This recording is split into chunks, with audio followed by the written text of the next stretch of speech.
नमस्कार, SBT news में आपका स्वागत है। पेश है 28 जनवरी शुक्रवार शाम 7:15 बजे राजस्थान की बड़ी खबरें। राजस्थान में कोरोना संक्रमण की रफ्तार बड़े शहरों के बाद अब छोटे शहरों में भी तेजी से बढ़ रही है।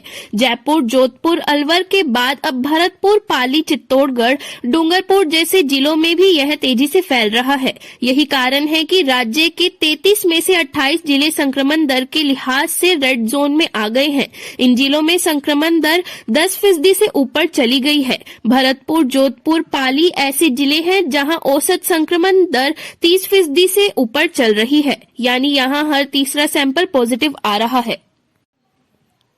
महिला टीचर ने 28 साल नौकरी कर ली। इसके बाद शिकायत की गई कि टीचर ने उम्र संबंधी दस्तावेज फर्जी लगाए थे। उन्होंने अपनी उम्र 11 साल कम बताकर परित्यक्ता कोटे में नौकरी हासिल की थी। इस शिकायत के बाद शिक्षा विभाग ने महिला को 10 महीने पहले बर्खास्त कर दिया और अब थाने में एफआईआर भी दर्ज करा दी। मामला अजमेर के मसूदा थाना इलाके का है।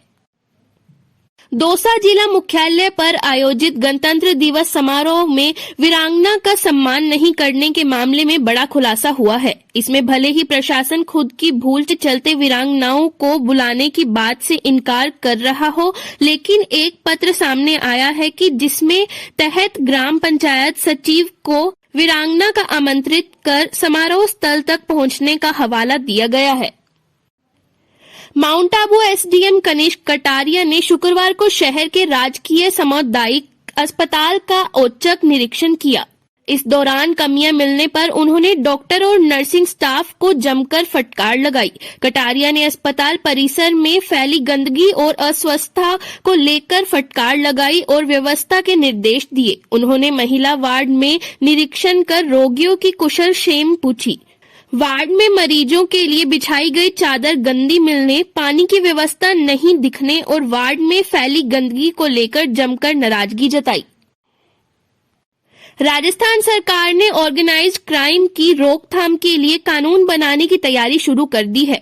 मुख्यमंत्री अशोक गहलोत ने गृह और पुलिस विभाग के आला अधिकारियों को निर्देश दिए कि प्लान्ड और ऑर्गेनाइज्ड क्राइम की प्रभावी रोकथाम के लिए आगामी विधानसभा स्तर में कानून लाने की तैयारी करें। उन्होंने कहा कि मादक पदार्थों के अवैध कारोबार समेत संगठित अपराधों से नई पीढ़ी को बड़ा खतरा है, इसलिए कानून बनाकर सख्त कार्रवाई करना जरूरी है। दौसा जिले के प्रसिद्ध मेहंदीपुर बालाजी खुलवाने की मांग जोर पकड़ने के बाद जिला प्रशासन भी हरकत में आ गया है। शुक्रवार को कलेक्टर कमर उल जमान चौधरी मेहंदीपुर बालाजी पहुंचे। यहां उन्होंने मंदिर परिसर का दौर कर व्यवस्थाओं का जायजा लिया। इसके बाद मंदिर के महंत नरेश पुरी महाराज व व्यापार मंडल के पदाधिकारियों के साथ करीब आधा घंटा चर्चा की। इस दौरान महंत नरेश पुरी ने मंदिर प्रबंधन द्वारा कोरोना गाइडलाइन की पालना का भरोसा दिलाया। इसके बाद कलेक्टर ने संभागीय आयुक्त से वार्ता के बाद 31 जनवरी को मंदिर खुलवाने का भरोसा दिलाया। रीट पेपर लीक मामले में एसओजी के खुलासे के बाद परीक्षा रद्द करने और सीबीआई जांच की मांग उठने लगी है। इस मामले में शिक्षा मंत्री डॉक्टर बीडी कल्ला ने साफ तौर पर कह दिया है कि परीक्षा में ऐसी कोई गड़बड़ी नहीं हुई है, इसलिए इसकी सीबीआई जांच नहीं करवाई जाएगी। शिक्षा मंत्री ने आज बीकानेर में कहा कि रीट में नकल करने का प्रयास हुआ था, लेकिन पुलिस ने समय पर नकल करने के सभी प्रयासों को विफल कर दिया था। अलवर में 19 साल के युवक को बेल्ट, रस्सी और डंडे से इतना पीटा गया कि उसका पूरा शरीर सूज गया। बात सिर्फ इतनी भी कि युवक ने रॉन्ग नंबर कर किसी महिला को फोन कर दिया था। उसने इसकी गलती भी मान ली, लेकिन 4-5 युवक आए, उसे फोन करके गांव से बाहर बुलाया और बुरी तरह से पीटा। इसका वीडियो भी बना लिया। धमकी भी दी कि अगर किसी से शिकायत की तो दोबारा फिर पीटेंगे। इस मामले में बड़ौदा के कानौर गांव के युवक के पिता ने थाने में रिपोर्ट दी है।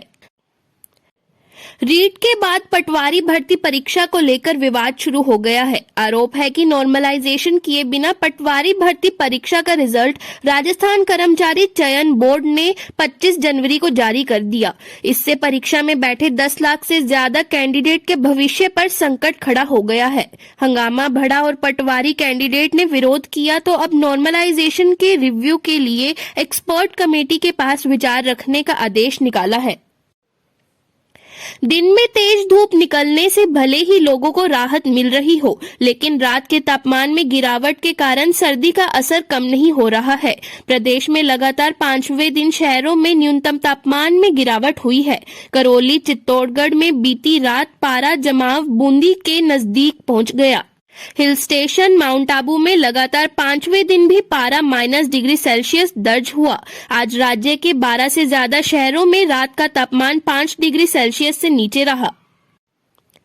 बारां जिले के अंता में कीमती भूमि पर किए गए स्थायी अतिक्रमण को शुक्रवार को नगर पालिका ने जेसीबी मशीन से ध्वस्त किया। इस दौरान भारी भरकम पुलिस जाब्ता तैनात रहा। नगर पालिका ने सवेरे 6 बजे से ही अतिक्रमण हटाने की कार्रवाई को अंजाम दिया। ऐसे में घटना स्थल के आसपास लोगों की भीड़ जमा हो गई। गौरतलब है कि अंता नगर के भाजपा महामंत्री भारत गालव ने नगर पालिका की 1.25 बीघा कीमती भूमि पर अतिक्रमण कर कमरे बना रखे थे। जैसलमेर में तमाम प्रयासों के बाद भी हेल्थ डिपार्टमेंट टीकाकरण का 100% लक्ष्य हासिल नहीं कर पा रहा है। अधूरे लक्ष्य के चलते कोरोना से निपटने की चुनौती को पूरा करना मुश्किल लग रहा है। 10 दिन पहले जो आंकड़े थे वे आगे बढ़ने का नाम नहीं ले रहे हैं। हेल्थ डिपार्टमेंट की तमाम कोशिशों के बावजूद भी वैक्सीनेशन की रफ्तार नहीं बढ़ रही है। अब देखना ये है कि 31 जनवरी तक 100% वैक्सीनेशन का टारगेट किस तरह से पूरा होगा। सिरोही में खनिज विभाग के अधिकारियों से मारपीट करने के मामले में एक आरोपी पकड़ा गया। आरोपी अपने साथियों के साथ मारपीट कर भागा था। फिलहाल अन्य हमलावर फरार है। सीआई राजेंद्र सिंह राजपुरोहित ने बताया कि 1 सप्ताह पहले कुंडली गांव में खनिज विभाग के अधिकारियों पर हमला करने और राजकार्य में बाधा पहुंचाने वाले सभी आरोपी फरार चल रहे थे। मामले में एक आरोपी गोयली के रहने वाले बसंत कुमार को आज सुबह गिरफ्तार किया गया है।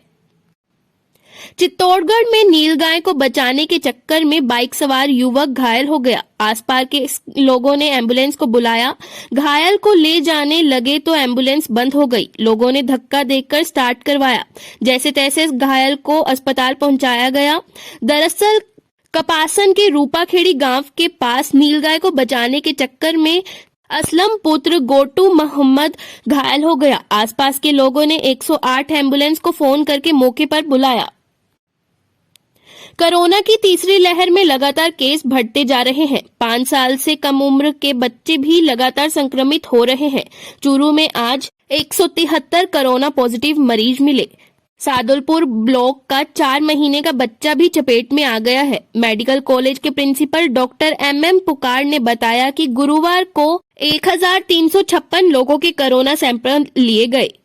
1117 लोगों की रिपोर्ट नेगेटिव आई है। 173 लोगों की रिपोर्ट पॉजिटिव मिली है। फिलहाल इस बुलेटिन में इतना ही। फिर हाजिर होंगे और बड़ी खबरों के साथ। SBT न्यूज के वीडियो देखने के लिए हमारे चैनल को सब्सक्राइब करें और नोटिफिकेशन पाने के लिए बेल आइकन को प्रेस करें।